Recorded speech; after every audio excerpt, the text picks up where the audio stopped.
قبلہ شاہ صاحب بیٹھے ہیں، علامہ توقیر الحسن باجوہ صاحب بیٹھے ہیں. یہ فقہ کی کتابوں میں لکھا ہے کہ جب مسجد کی صفائی کی جائے نا تو جو مسجد کا کوڑا ہے نا، ظاہر ہے نکلے گا نا کوڑا کا، ریت ہوگی، مٹی ہوگی، کچھ اور بھی معاملات ہو سکتے ہیں. تو فقہ کی کتابوں میں لکھا ہے کہ جو مسجد سے نکلنے والا کوڑا ہے اس کوڑے کو اس جگہ نہ پھینکا جائے جہاں عام گھروں کا کوڑا آتا ہے، کہ مسجد کے کوڑے کا بھی ادب کرنا ہے کہ یہ اللہ کے گھر کا کوڑا ہے. اس لیے حضرت ادب کیا کرو، ادب کیا کرو، ادب کیا کرو. ادب پہلا کرینہ ہے محبت کے کرینوں میں. اس لیے جب کبھی اللہ جل شانہ کے گھر میں آنے کی توفیق ہو جائے نا تو اپنی آوازیں پست رکھا کرو، یہاں آواز بلند نہیں کرنی ہے.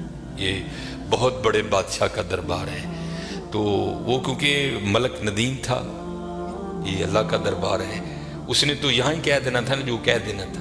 کہا یہاں بھی جائے گا لیکن آپ کو خبر نہیں ہوگی آپ کو کس انداز میں کہہ دیا جائے گا. کیونکہ بزرگوں سے ہم نے سنا ہے کہ وہ کسی کو لاٹھی لے کر مارنے نہیں آتا، لیکن کیا کرتا ہے بندے کو مت پٹھی ڈال دیتا ہے. پھر اس لیے ہمیشہ حضرت اس کا ادب کرنا ہے، اس کا احترام کرنا ہے.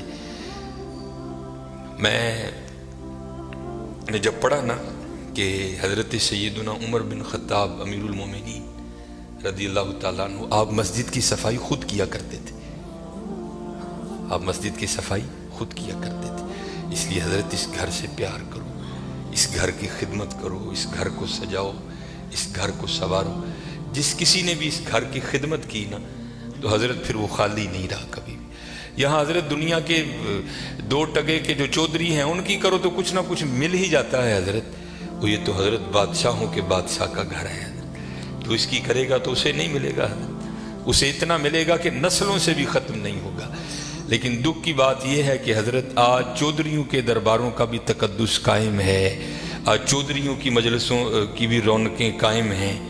لیکن دکھ کی بات حضرت ہم نے پتہ نہیں اس گھر کو کیا سمجھ لیا. نہیں حضرت وَأَنَّ الْمَسَاجِدَ لِلَّهِ، یہ اللہ کا گھر، یہ ایسا گھر ہے حضرت اگر آپ آ کر خالی بیٹھ ہی جائیں نا، کچھ بھی نہ کریں، صرف آ کر آپ بیٹھ بھی جائیں گے تو جتنی دیر بیٹھے رہیں گے آپ کے نامہ اعمال میں نیکیاں لکھی جائیں گی. یہ ایسا سونا گھر ہے. اور حکیم صاحب رحمۃ اللہ تعالیٰ نے تو اکثر فرمایا کرتے تھے کہ بھائی سانو تے جو ملے ایتھوں ہی ملے ہے، سانو تے جو ملے ایتھوں ملے ہے.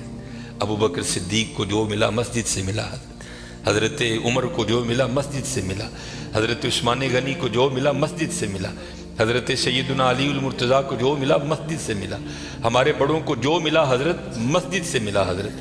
اور آج جو ہمارے گھروں سے رحمتیں رونقیں بھاگ گئی ہیں نا، اس کی وجہ یہ ہے کہ حضرت ہم نے یہاں آنا چھوڑ دیا ہے، ہم نے یہاں آنا چھوڑ دیا ہے. اس لیے یہاں آؤ بھی اور اس کا ادب بھی کرو اور اس کا احترام بھی کرو. یہ بہت بڑی جگہ ہے. جیسے میں نے کہا نا حضرت ہم دنیا دار ہیں نا، ہم نے پیسے کو بہت کچھ سمجھ لیا، حالانکہ پیسہ کچھ بھی نہیں ہے حضرت. پیسہ سب کچھ اللہ کی ذات ہے حضرت. اگر وہ ہے تو پیسہ کام آئے گا، اگر وہ نہیں تو پیسہ کیا کرے گا یار، کچھ بھی نہیں کرے گا. یہ مولانا روم علیہ الرحمہ مثنوی شریف میں آپ لکھتے ہیں کہ کوئی بابا جی تھے اور مال ان کے پاس بڑا تھا، اللہ نے بڑا مال دیا. وقت نزاع آ گیا، ان کو پتا تھا جو میرے بیٹے ہیں وہ نکمے ہیں، مال میں نے کمایا ہے، یہ عیاشی کریں گے اجاڑیں گے، جواب اللہ کے حضور مجھے دینا پڑے گا.